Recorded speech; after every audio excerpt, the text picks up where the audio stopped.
Dumadaan ang mga Islami sa tao.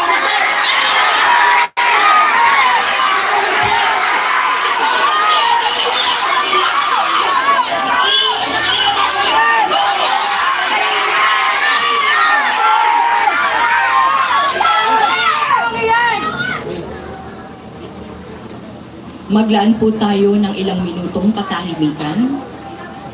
Panginoong Jesus, sa harap ng Sanhedrin, ikaw ay hinatulan ng walang katarungan, pinaratangan ng walang sala, at pinatahimik dahil sa iyong katapatan sa katotohanan.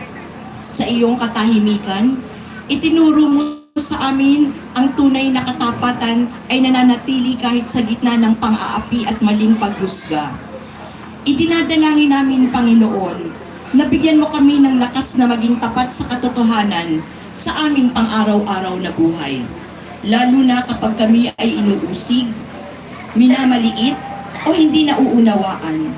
Turuan mo kaming manindigan para sa tama ng may kababaang loob at tapang. Naway piliin namin ang katapatan sa iyo, higit sa takot, kaginhawahan, at pansariling kapakinabangan.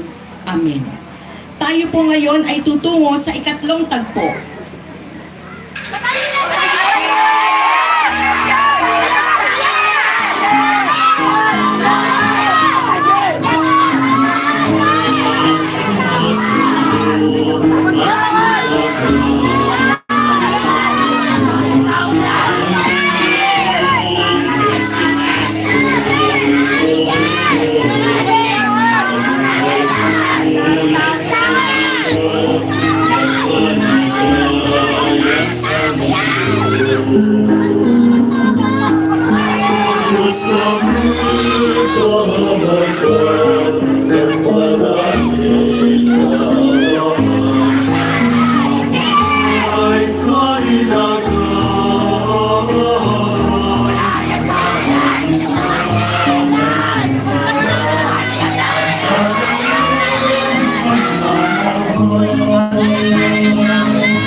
Message kayo para ano, pag liga meron.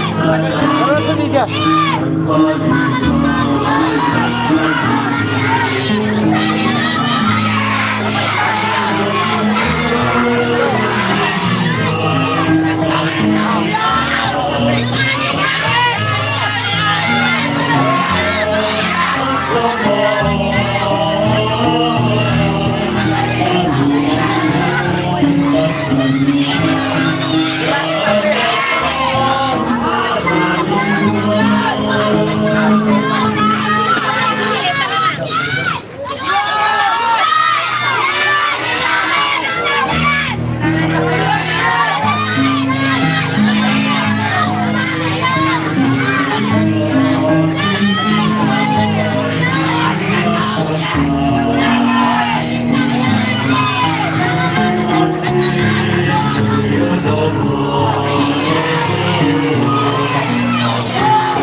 Jesus.